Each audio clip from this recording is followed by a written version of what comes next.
Okay, it's 10 o'clock, and there's one person. I think there's one person here besides me. Don't know why I bother, but I will make this video live in a day or two, hopefully. Well, I've got a lot to cover tonight. Anyway, the main theme is when women fight back. There's a lot of news on various related subjects. Vanessa George, if you're not from the UK, you probably won't recognise that name. Vanessa George is described as a female paedophile, an utterly vile woman. There was a nursery, the Little Ted's nursery, and I mean, I'm not saying female paedophiles don't exist, but women who engage in sexual perversion, especially with kids, are very, very rare. And she appears to have been groomed online by she's her and another nursery worker. She called herself your pedo whore. That's what she called herself. And it was a massive scandal. Little Ted's nursery case, an actual paedophile being two women, which is very, very unusual. And I've no doubt that they both, they thought they were having fun, you know. I don't think they do anything worse than photographing kids, but it's, I mean, obviously it causes absolute outrage. She's, I think, given a life sentence. She was a 7-year tariff. Now she's being paroled. Well, they're going to have difficulty paroling her because, you know, she'll be, unless they give her a new identity, because, you know, she'll be attacked by vigilantes, probably women in this case. And I mean, there's the parole board has lost its mind of late. They tried to release serial sex attacker John Warboys. He's now back in prison for the rest of his life, hopefully. Even worse than that, they again, if you're not from the UK, you may not have heard of this guy, David McGreevy. He is the original Friday the 13th. On Friday the 13th of April, 1973, he committed an absolutely horrendous murder. He's known as a monster of Worcester. There's a videos of him on YouTube, and I actually paroled him now. It appears absolutely horrible. A lot to cover here.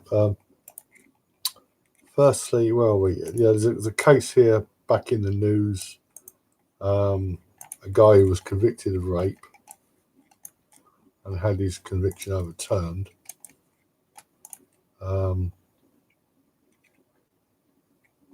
Appeals court reverses ex-BU football player's rape conviction.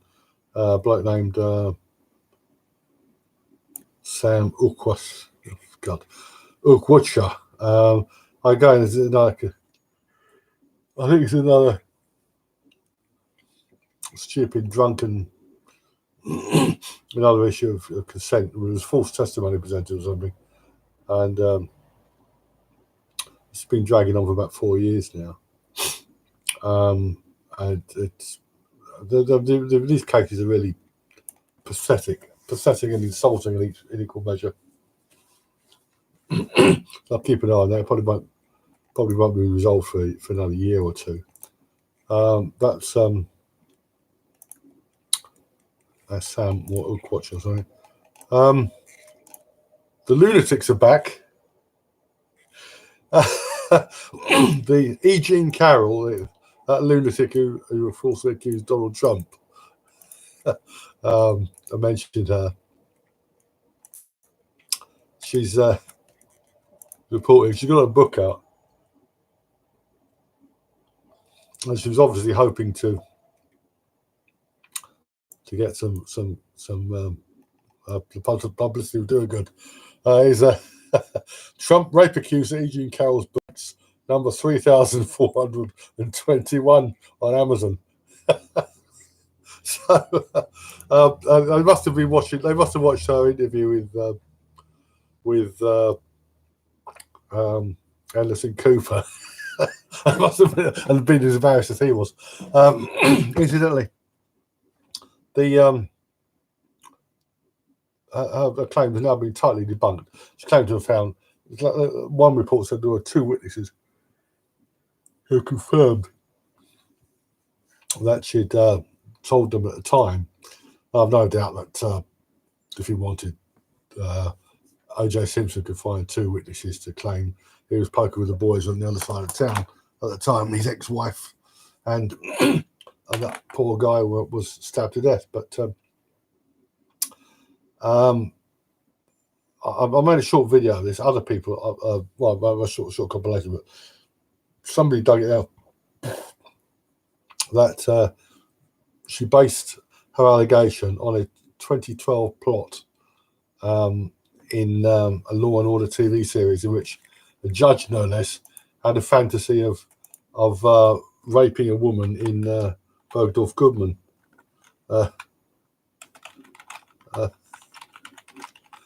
And well, it's really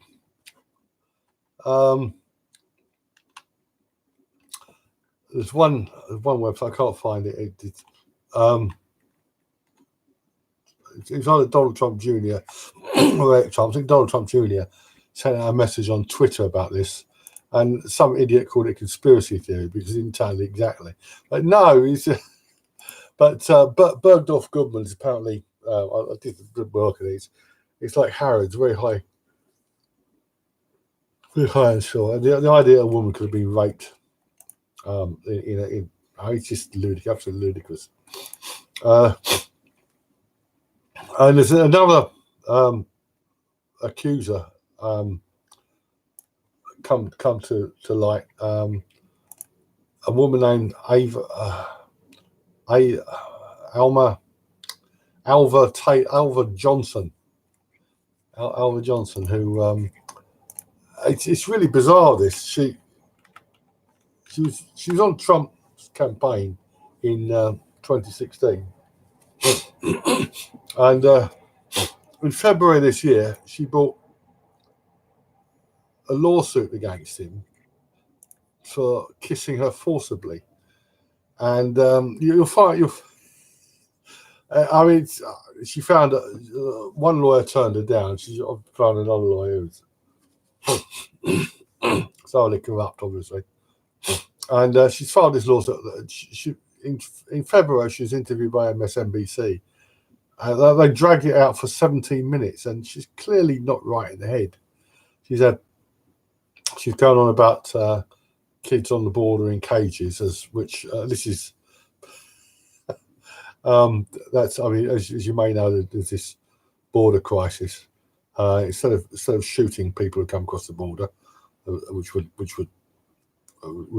cause a bit of hysteria for a month or two, which would solve the problem, they'd be putting them up, and there was photographs of kids in cages there, in detention, and you had the usual suspects crying over it. It turned out these were from the Obama era. But this woman, she claimed Trump forcibly kissed her, and she's been having nightmares and that, and all sorts of really weird stuff. And this month,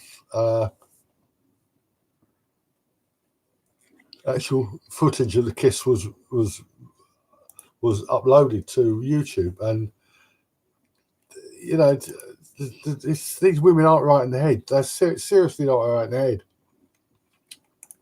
So she had some sort of mental breakdown.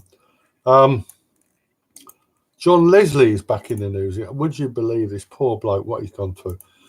Again, if you're not in the UK, you may not have heard of him, but John Leslie was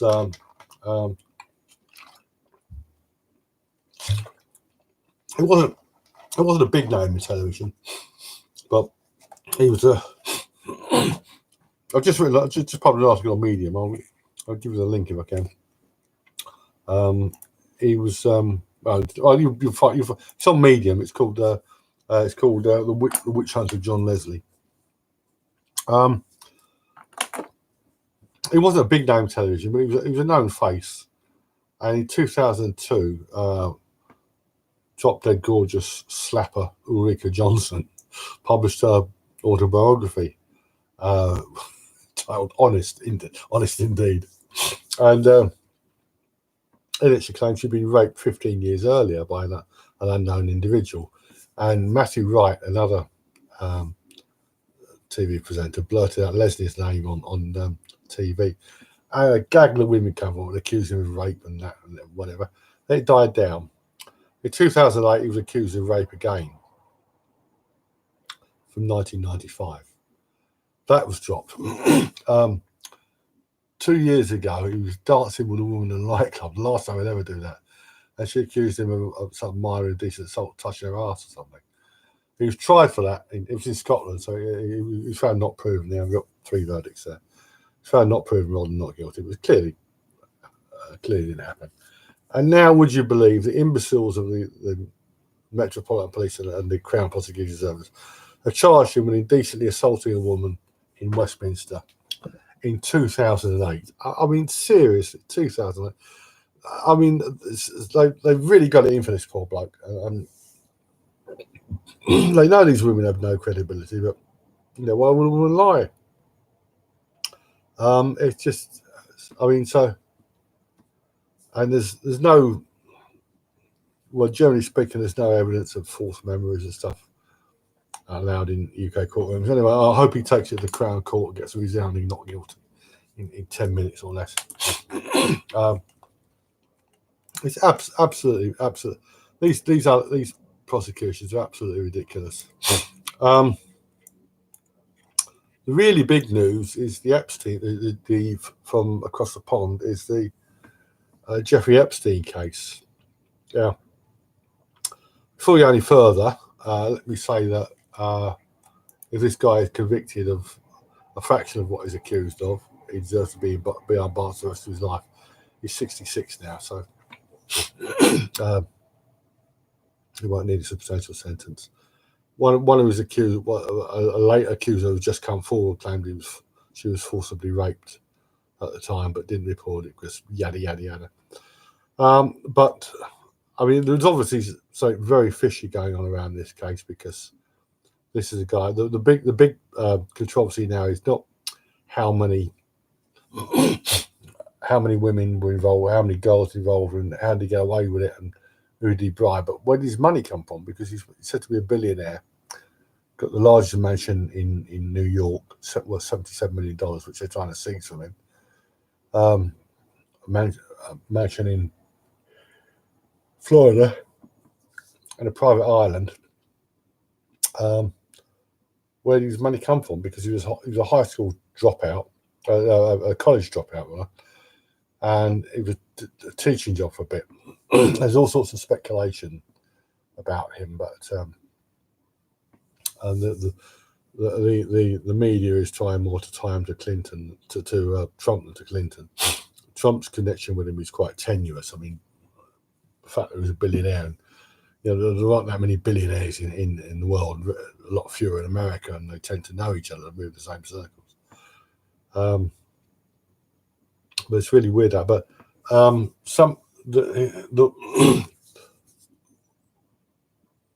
woman who really started this, after his conviction, a woman named Virginia Roberts came forward. I've mentioned her before. She claimed to have been his sex slave, to be forced to sleep with, among others, Prince Andrew. And there's actually a photograph of her with Prince Andrew in London when she was 17. She began working with Epstein when she was 16. And the age of consent in Florida is, I think, he's 18, I think, isn't it? The age of consent in Florida is 18.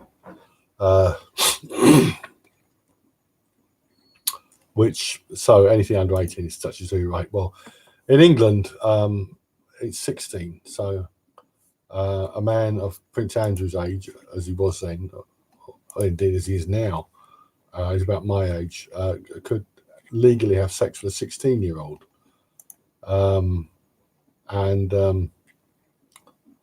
So, I mean, she claims to have been compelled to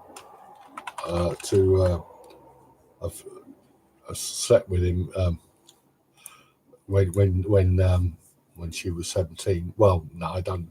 I mean, Virginia Roberts was a whore, you know. She acted as a procurer for Epstein when she was 16, 17.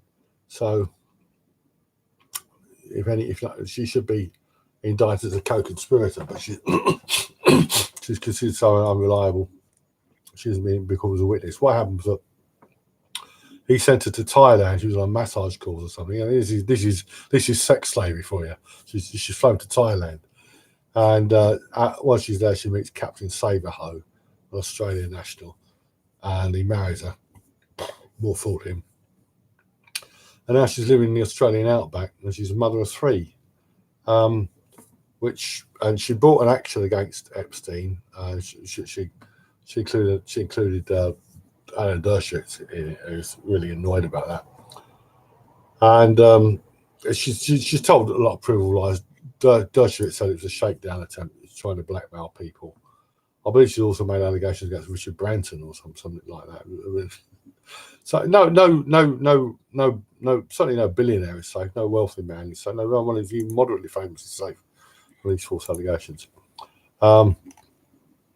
She has 0 credibility. Virginia Roberts is a whore, you know. She was an absolute whore. Other girl, I mean, there does appear to have been some really nasty business going on here. But let's keep this in perspective. Leave that aside. Let's get it in perspective. He wasn't snatching 8-year-olds off the street. He was going with girls of recruiting girls of 14, 15, which you shouldn't do. And I say he deserves a heavy sentence. But let's not.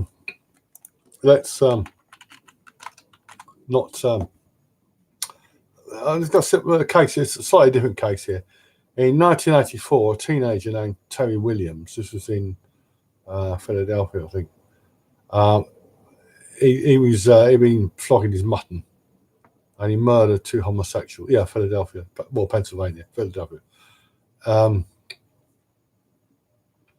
He'd been flogging his mutton. It was a really nasty piece of work, and he ended up murdering 2 homosexuals. And then years later, after he was sentenced to death, he claimed to have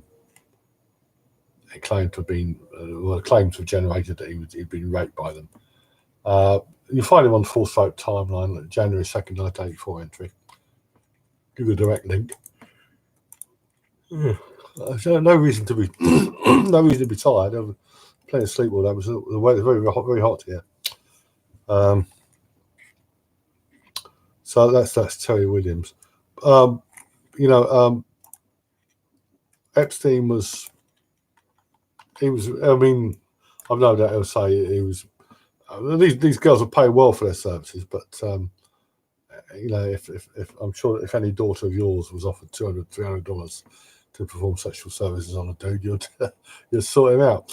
With regards to the age difference, I found this some time ago. I found this in the Yorkshire Post or Yorkshire Evening Post on February 29th, 1980, leap year day, 1980.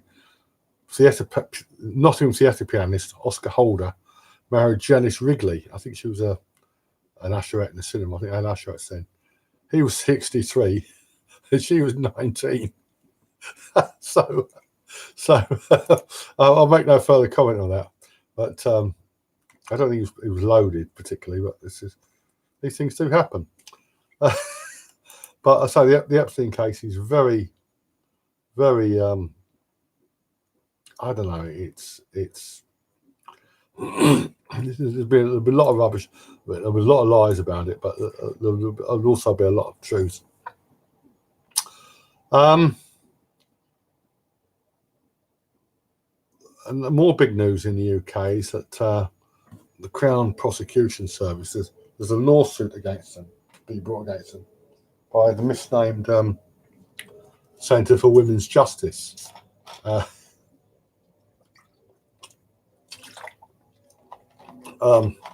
Because of issues with disclosure, especially the Liam Allen case, police are now asking or demanding in rape cases that women, I don't know, probably not all rape cases, but women hand over their mobile phone records. And there's objections to this, including from the Centre for Women's Justice. The Centre for Women's Justice is run by the corrupt lawyer Harriet Wistrick and her lover Julie Bindel. You'll find, check out my article, The Canonisation of Emma Humphreys, and you'll also find them on the timeline. They're really horrible. They're just liars, basically, these women. They encourage women. They find women who've murdered their lovers and then try to get them off on big children. The latest one was the Sally Challen case. I haven't had that to the timeline yet, but I will do. Yeah, so Virginia Roberts was an absolute whore, and Prince Andrew. They tried to tie Ghislaine Maxwell to who is supposed to have been the procurer. Ghislaine Maxwell is the daughter of Robert Maxwell, who I feel was a very misguided man. He died in bizarre circumstances. I really don't think Robert Maxwell. I mean, you won't find anything good written about him now. But I really don't think he was a bad person. I think he just got out of depth and ended up plundering a pension fund, which of course didn't do any, which it shouldn't have done. Got into a lot of hassle. Right, women. I think that's. Now we're going to come on to women who fight back. What's this? Oh yeah, one other thing. There's a petition. Cliff Richard and Paul Gambaccini, two men falsely accused. They started a petition for anonymity for men accused of sexual offences, and Jezebel doesn't like it. The undying zombie of a lie that anonymity for men accused of rape is fair. Well, no. The reality is that, especially if you have a famous individual, what they did with Paul Gambaccini is they arrested him and bailed him, and he called it the flypaper strategy. They left him hoping other accusers would come forward, and of course they did. What they did with Cliff Richard was absolutely outrageous. They raided his home.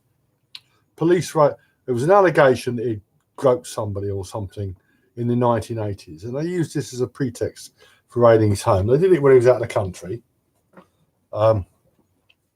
He's got homes in the West Indies and Portugal, which probably contributes to the being wealthy has its upside, but also has its downside. Yeah, people like police officers tend to be envious of you or even to hate you. And the police raided his home in South Yorkshire. They tipped off the BBC to put a camera in the sky. Cliff Richard he brought an action for privacy against after the case was dropped. The non-case, all the allegations were dropped. He brought an allegation of privacy against the BBC and the police, but it wasn't about privacy. I don't care what these lawyers say, what anybody else says. This was not about privacy. This was a calculated attempt to encourage mental defectives, attention seekers, people to come forward and make baseless allegations against him. So if they get enough allegations, they can present it as a pattern of offending. It's absolutely outrageous. All Cliff Richard's accusers are male because he's never married, therefore he has to be homosexual. Well, no, he doesn't actually. So it's absolutely outrageous. And Jezebel and the sexual grievance industry don't want this. Basically, they want what these hags want. What these hags want is they want any woman to be able to come forward at any time and to accuse to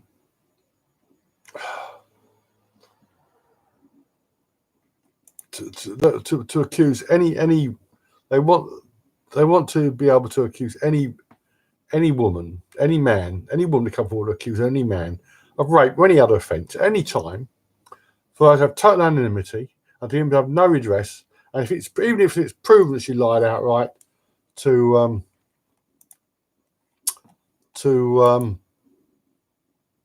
no consequences for it. It's absolutely outrageous. They want to destroy due process. And it's about time something happened. Anyway, women who fight back, yeah. Now in May this year, there was a rape scene in. I haven't been following this. I've been read the report. Rape scene in the Emmerdale soap opera Emmerdale, in which a woman it's quite a gratuitous rape. Guy rapes her and he walks out, and she's shown bruised. She doesn't report it. As most genuine victims do report it. And she's pregnant and she has a baby, and it's just, and it's obvious at some point down the line she's going to accuse this guy of actual rape. Now, as I said, women fight back. You know, they do fight back. This is absolutely.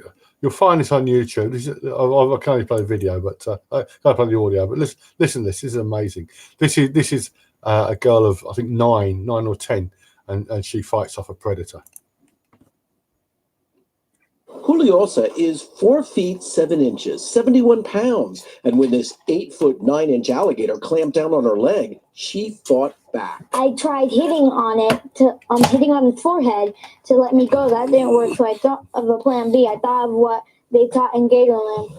It would be a life-saving lesson. The tip of their nose is super sensitive. So learned during a recent field trip. See how they open right up? I sticked my fingers up its 2 nostrils, and it had to open its mouth and let my leg out so it could breathe. What do you think that alligator thought was going on? Well, I thought he thought I was like this ginormous piece of chicken. The brave third grader was sitting in about 18 inches of water 10 feet from shore at a county park Saturday when, without warning, the gator attacked. What do you make of the presence of mind that your daughter had to think about this in such a horrific situation? I think she just showed everybody a lesson, showed me a lesson. Park managers have closed the designated swimming area for now. Gator warning signs and a lifeguard, they say, may not be enough. At Nemours Children's Hospital with 14 stitches, puncture wounds, and a black and blue leg, this girl with guts is undeterred. Look, this is the future. I'm going to be running and walking. Cooley, we have no doubt about that. That's I think she's only 8 years old, actually. She fought off a really dangerous predator. I mean, if that had been I like if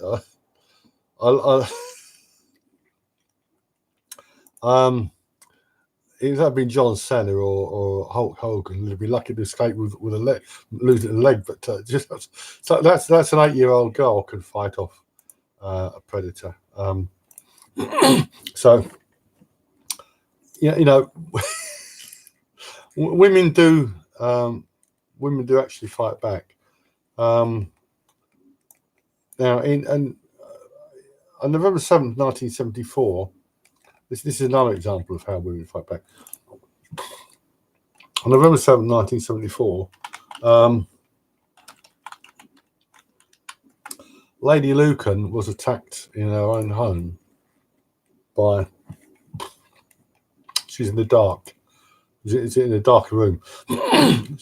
She was attacked by a stranger, turned out to be her husband, who just murdered the nanny and battered her to death by mistake. And he was like a big bloke, 6'4". She managed to get the better of him and run off. So she bit his fingers and squeezed him where it hurts. And he was trying to murder her, but it's a bit complicated. You'll find an entry on Wikipedia, but she ran off, and Lord Lucan was never seen. Well, he just bitten the most notorious aristocrat. Bitten the most notorious aristocrat. That was November 7, 1974. The following day, Carol DeRonch was kidnapped by Ted Bundy, posing as a police officer. He tricked her into his car, and when she realised that he wasn't really a police officer, she fought like a tigress and managed to get away from him. Now, obviously, not everybody can get away from whether it's a rapist, potential rapist, a serial killer, or just a straight robbery. I mean, the big men are regularly overpowered, or the big men, you know. I mean, as Bruce Lee himself said, if somebody attacked him from behind, he would have no chance. But in most of these situations in which a woman is attacked, she will fight where the guy has rape on his mind, especially if she's attacked in her own home. She will fight back because she realizes that, you know, most women realize that if a guy breaks into a home, if he's prepared to do that and maybe threaten her with a knife, what isn't he prepared to do? This is a really horrible case. This is I'll put this on. Where is it? Here we are. This is on YouTube as well. This is yeah.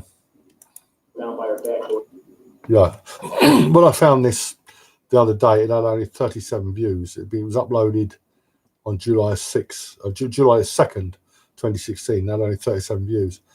It's the opening statement in the trial of a serial rapist named Toby Grigo. I won't go into details here, but he attacked women in their own homes, and it's absolutely horrible. Absolutely horrible, the things he did. He ended up getting multiple life sentences. I mean, truly horrific cases, and some of these stupid cases in which these, you know, drunken tarts, like they withdraw their consent days, months, or years later, really are pathetic. Now women do. Some women do. There's one here. This is from 1997. A widow, an 83-year-old woman, was attacked by a guy forced his way to a shelter flat, and she didn't report it for 12 hours because she didn't want to cause a fuss. I mean, that's a woman of 83, so you've got to make some allowance and make allowance for that. But even older women, there's a case. Forget her name now. It's quite notorious in America. A guy broke into her home. She was 70 something, and it's a big documentary made about it. I did review it. Florence something, and he sexually violated her in 2, maybe 3 orifices. Then he fell asleep in her bed, and she sneaked out, and he was arrested. Had him arrested. Shima Benson. Now this is Shima Benson. She's actually a journalist now. Where are we here? Shima Benson.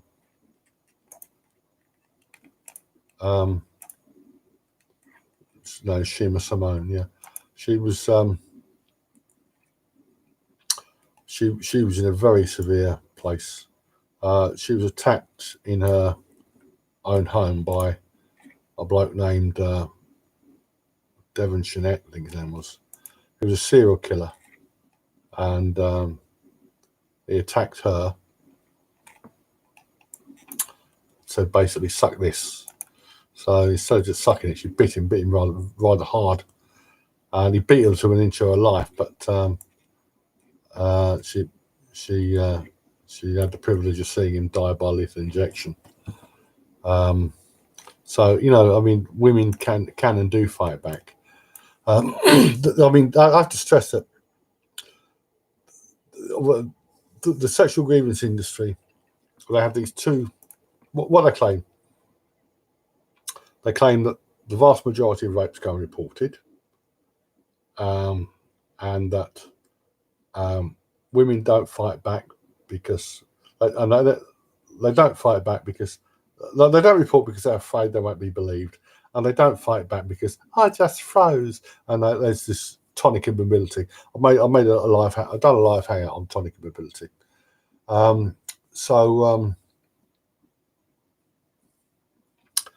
They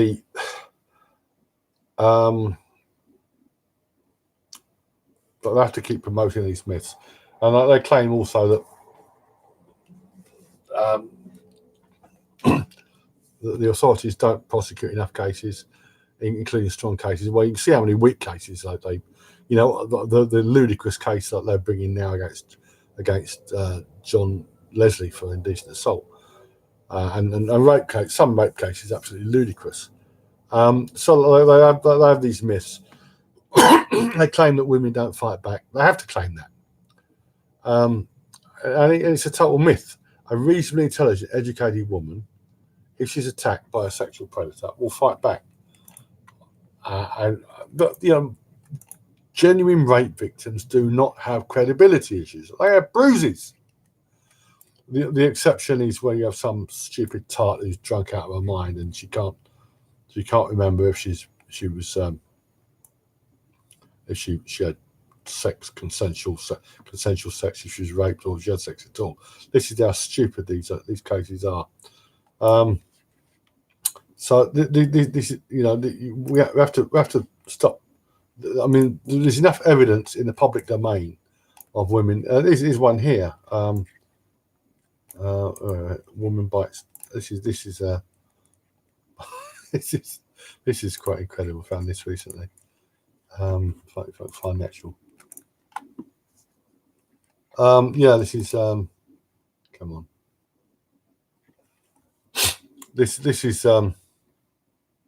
another American case from 2015.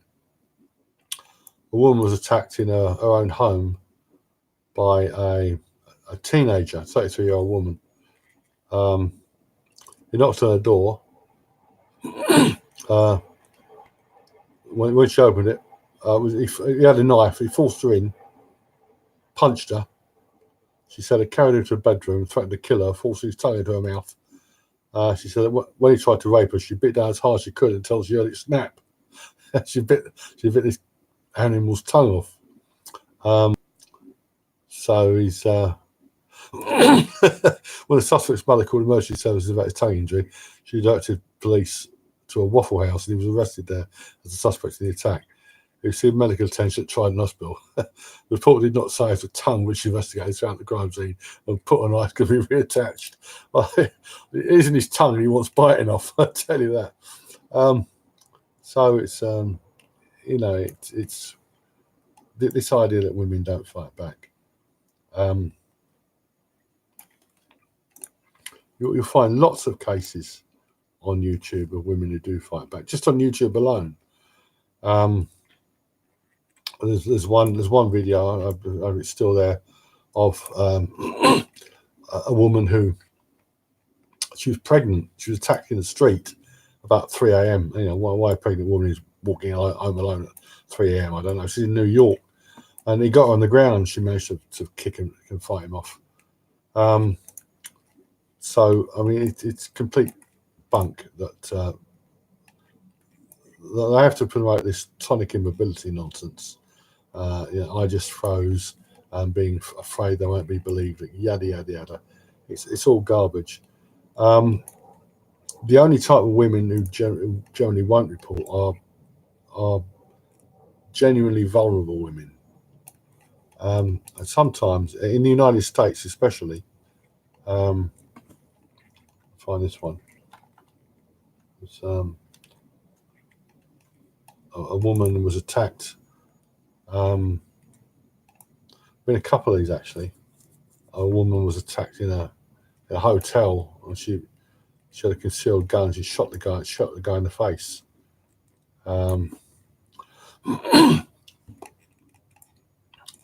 It's don't believe anything you read about women not fighting back.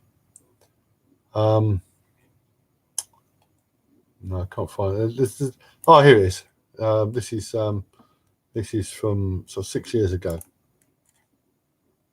From victim to suspect, a Springfield man is in court answering rape charges after he was shot in the face. Now, we first told you about this shooting earlier this week. Shelby Conso explains how the real victim got a hold of a gun. Right now, Dwayne Portman is locked up here in the Clark County Jail. Police tell me he raped a woman inside a Springfield business, and she fought back. Police say Dwayne Portman was shot in the face by the victim. We were the only news crew in a Clark County courtroom as he answered to rape and kidnapping charges. Police say the attack happened here at the Labels for Less store on East Main. Investigators say at 3 a.m. Sunday morning, he held a gun to the woman's head while he raped her and held her against her will. Reports say the woman was able to wrestle the gun away and then shot him in the face and was able to escape. I'm glad she's safe and that I guess he deserved what was coming to him. The owner of the shop wouldn't go on camera, but tells us Portman was an employee that would do cleaning here from time to time. Angela Bozarth enjoys shopping here and hopes the attack doesn't hurt business. I think I still feel safe enough to come during the day. And yeah, Dwayne Portman, 3 a.m. in the morning as opposed to 3 a.m. in the afternoon. Yeah, he ended up getting 14 years as well as he ended up getting a 14-year sentence, which I don't know about that I'll serve, but I can guarantee he won't be raping any other women. And there was a case, I think there was a case in which a woman in an American hotel shot and killed a bloke who was raping an older woman. And so you find lots of cases of this. Sometimes a guy would attack a woman, the type of woman he really shouldn't attack, like the captain of the ladies' football team or something. You find quite a lot of those. I've actually made a couple of videos about this.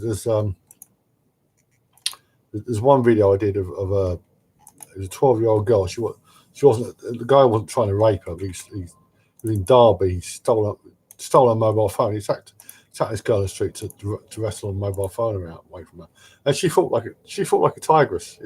Just like Carol DeRonch, who fought Ted Bundy. And actually, in those circumstances, I would have told her to let the phone go, because a guy would attack a 12-year-old girl for a phone. Who knows what he'll do? He ended up getting a mere 3 years. Again,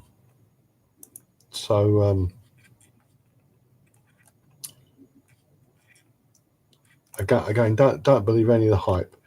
All these women who claim to have been raped,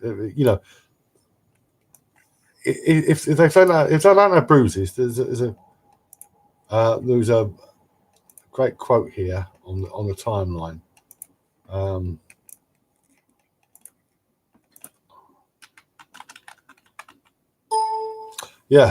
This is from 1950. This is a Defence Counsel. This is an Australian case. Women are not helpless. They have a voice to scream with, teeth to bite with, fingers to stretch with, and feet to kick with. And they do. Believe me, they do. If you've ever seen women fighting in the street, other women or men, as I have, in my 62 years. Women are not damsels. Like they weren't damsels even when they were when they were damsels, even when they were damsels. So don't believe a word. Don't believe a word of it. Right. I think that's about. Yeah, I mean, I could find quite a lot of other cases, but you find, I mean, generally speaking, if a woman has bruises, that's it adds to credibility. Now, I mean, just because a woman is bruised and reports at once doesn't mean she was raped. But also the fact that she delays reporting doesn't mean she wasn't raped. But it's all comes down to credibility. If she looks like a victim, if she's got bruising and worse, and she reports immediately, whatever her demeanour, she's probably been raped. Right. So I mean, I could add more, but that'll probably do. What's this? I think this is one I've played already. So look.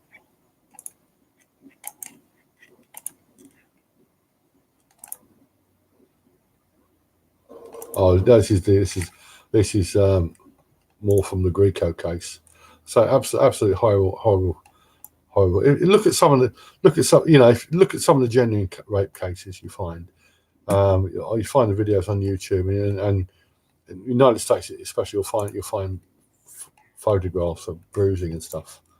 And you shouldn't have too much trouble distinguishing real cases from faux cases. Right. Okay. I think I'll end it there. I've been doing some more work on False Rape Timeline. I've got over 4,500 entries now. I've got other things to be doing. I want to be making a video about the Jimmy Savile case fairly soon, because that's absolutely outrageous. It led to Operation U Tree.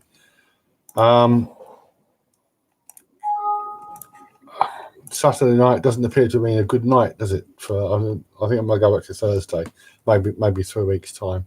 But I've got a couple of. I want to do one on child sexual abuse and also one on the grand conspiracy. I'm not sure how far Epstein comes into this, but there's lots of people out there promoting absolute garbage about satanic abuse on a global scale and stuff like that. So anyway, I'll end this now, and I'll put this on. I'll make it private, but I'll edit it down and put it on YouTube in a day or two. Anyone's got wants to contact me, you know my address. Oh yeah, the other thing is the archive is there's a complete archive of False Rape Timeline hangouts at the Internet Archive. You find it under International False Rape Timeline. Okay, well, thank you for coming, both of you, and I will hopefully be back in 2 or 3 weeks' time.